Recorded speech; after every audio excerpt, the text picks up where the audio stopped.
What is good, guys? My name is PotatoPleb, nothing more, nothing less, just a good old PotatoPleb. And I'm back here with another chess video, although it's not an openings videos.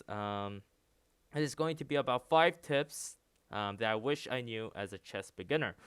So I'm making this video because as a beginner, I obviously lost lots of games, and also I look at other beginners, like my friends or the people that I met in the army, and they would usually quit chess because they would lose a lot of games in the beginning.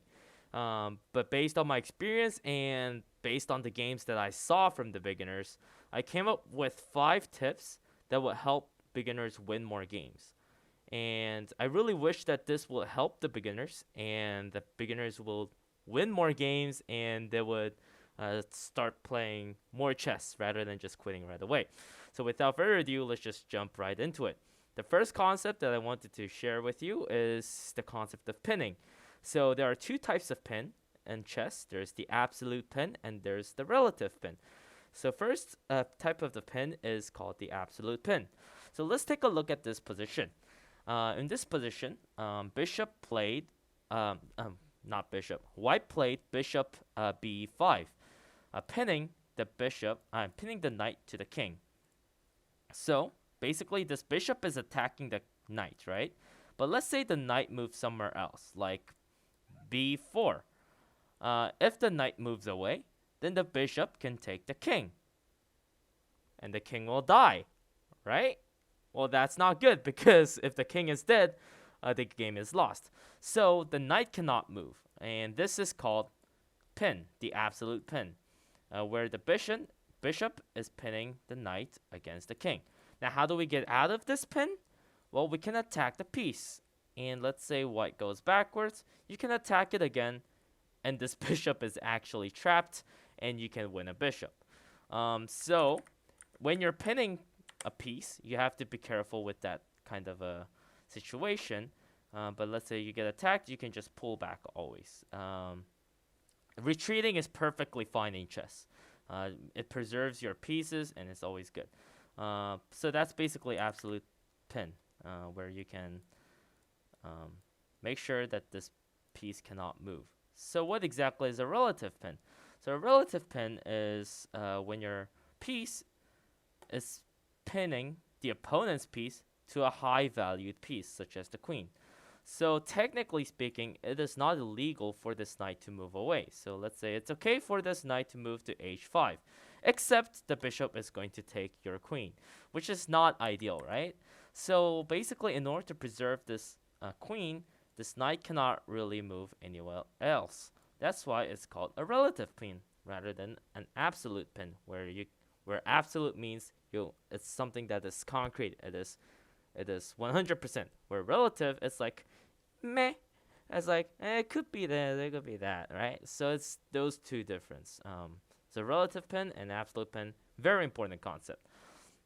So let's take a look at another position. Okay, let's say we have like this completely hypothetical board here, like completely hypothetical. This is probably the most improbable board, but let's don't worry about it. Let's just focus on this situation for the sake of the study. So let's say white takes the bishop here. So black can take with 2 pieces, with the knight or with the queen. But let's say black takes with the queen. There is one move that white can make. A move, I'm going to give you a little hint. A rook move where you can make an absolute pin. What is that move? That's right, it is rook e1, pinning the queen to the king. Beautiful move.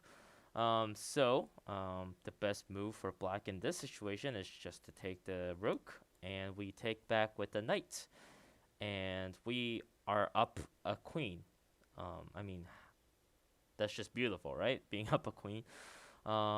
Let's take a look at another example of a nice little pin here. So the pin doesn't always have to threaten the king or the queen. It can also threaten a checkmate. Now, for example, this is a very famous position. it's called a scholar's mate basically, where we have like this position. Let's say it's threatening a mate in one, right? So if the queen goes to f2, I mean f7, it's basically game over. So black plays knight f6 in order to block this checkmate. But now this knight cannot really move anywhere else, because if it moves, then it's gonna be checkmate. For instance, let's say white plays c3 there, and let's say black plays g5. I mean knight h5. If that happens, then the queen's just gonna come in and give a checkmate.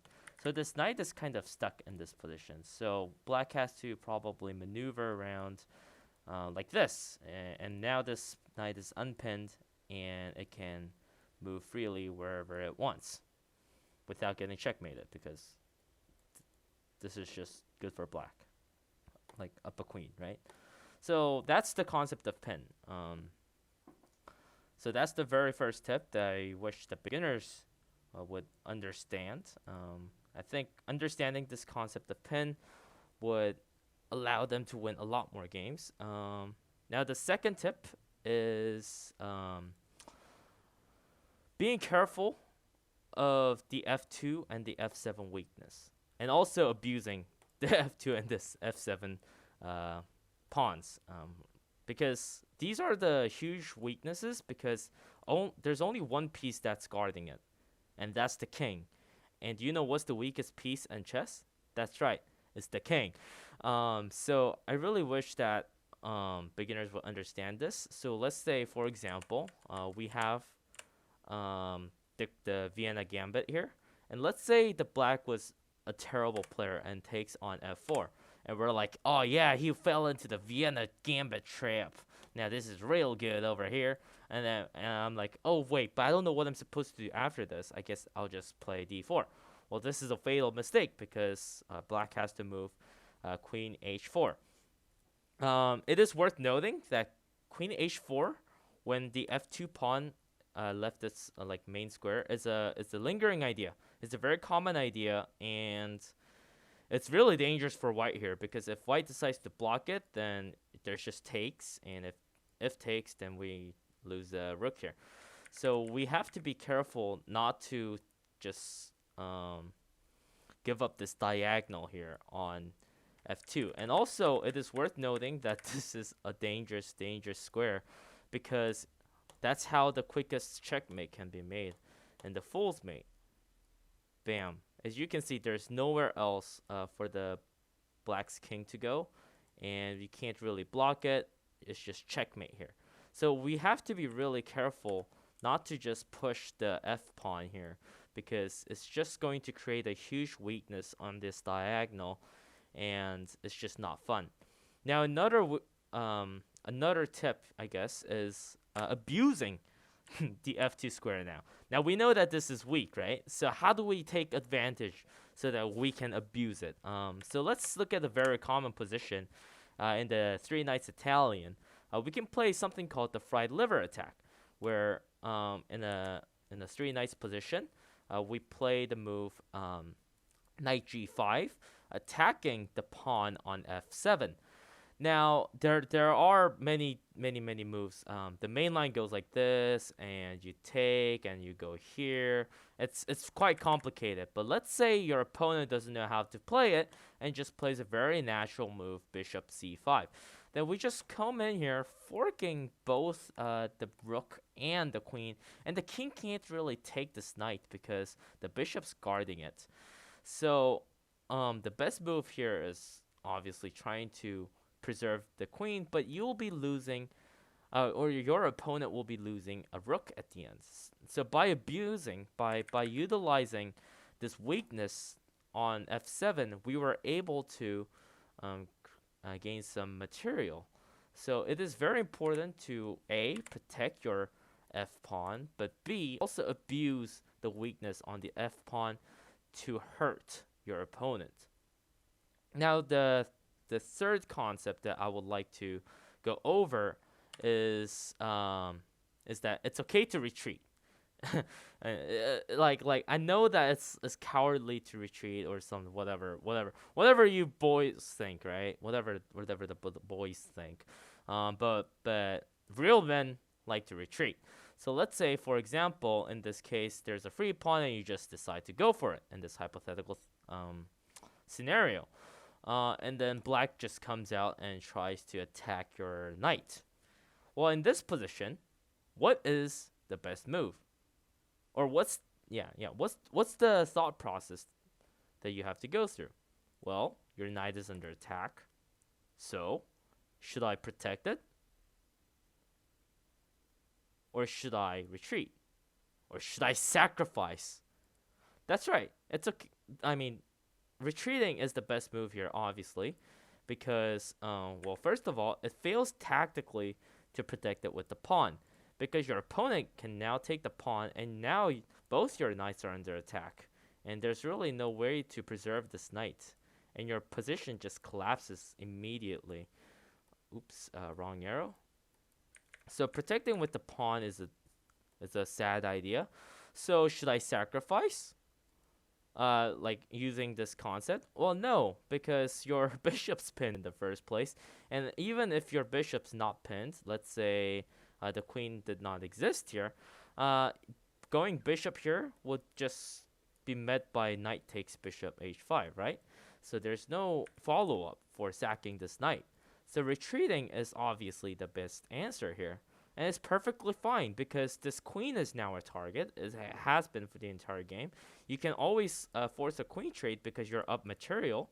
As you can see, you are up a knight. So it's always fine to just retreat. And to reinforce this idea, I would like to go over one of my favorite opening as black, the Nimzo Indian. So the entire point of the Nimzo Indian, the bishop comes out here on the b4 square, and it just applies absolute pin, and eventually the point is to just take on c3 and just ruining the white's pawn structure. But let's say we play this move and white decides to play bishop d2 with the idea of A, not only preventing you from ruining the pawn structure, but B, trying to get this bishop on a nasty diagonal, right? So let's say we castle here, and then white plays a3. Now, what should you do? Should you just take this because you can, or should you preserve this beautiful bishop and try to play it from there? I mean, I already played the move, but preserving the bishop is obviously the better idea here, because taking here, well, first of all, you accomplished absolutely nothing except for surrendering a bishop here, and number two, you also fulfill this purpose of putting his bishop on a very nasty diagonal. So in this case, I think I made myself clear that retreating is also a very good idea. So you don't always have to trade because you're under attack. You don't always have to just sacrifice the piece or try to protect it. You can always just choose to retreat your piece if that's the best move. Now, next, I would like to go over another concept that really killed me when I was a beginner myself. It's that checks are not always good. Like, we don't always have to give checks. Now, this is a very dubious gambit. It's called the Jerome's Gambit, where you give a check here, you take, and you give a check here, and he takes, and then you give a check here, and then you win back a piece. Now, it's just terrible, as you can see. Like, you're down a piece, you have a singular active piece, and this bishop can just retreat back. So, you gave 3 checks, but you accomplished absolutely nothing. Right? So I hope this shows that checks are not always good, like in the Jerome's Gambit. Now, the other example, this is more of a real example from my own experience, because I like to play the Vienna, and sometimes what you'll get is the max line difference. And in this situation, what I like to do is target the queen. Now, a lot of players think that this check is good because it's very scary. Because your king is almost being mated, and your queen seems very active, but in reality, that's not the case. Now you gave this check, but white is actually the one that's threatening a lot, threatening to win a lot of material, or if not, winning the king itself.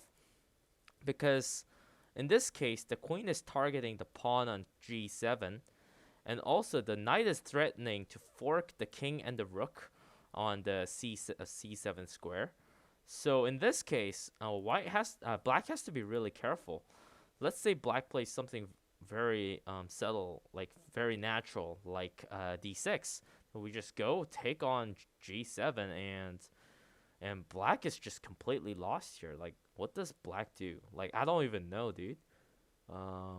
Yeah, it's just terrible for black in this kind of situations.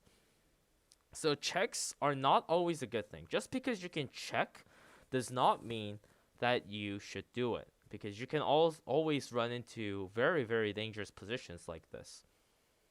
Now, the final tip that I would like to give is try not to be frustrated if you're on a lose streak, because I really understand how it feels like to lose as a beginner. Now, I would like to show you my stats because because it's quite sad if you look at it. So when I first started chess around July of 2020, I actually fell all the way down to 450, as you can see here on my Blitz rating, and it was very devastating. You know, like I wanted to quit chess. Like it wasn't fun because I was losing all the time, but I just couldn't quit. I had to, like, I wanted to continue playing chess and try to be good at it. So I started to play more games. I started to look up openings and tricks and tips, and I started to get good slowly but surely. But as you can also see here, for a long time I've been stuck between 1,000 and 1,200 for a long time, almost a year. Actually, so I might actually argue that almost for 2 years, but recently I had a small breakthrough. I think it's also important to note that you can be stuck in a rating for a long time, but as long as you keep playing and as long as you keep studying, even though it could be a very small margin, you are improving and you are getting better. So I just want to tell you that try not giving up and just try just keep on trying, because I believe in you, and probably a lot of other chess players in this chess community believes in you as well. So please keep on trying and do not give up. And I hope that this 5 tips can help you as a beginner. And I hope to see you on the next video. Goodbye.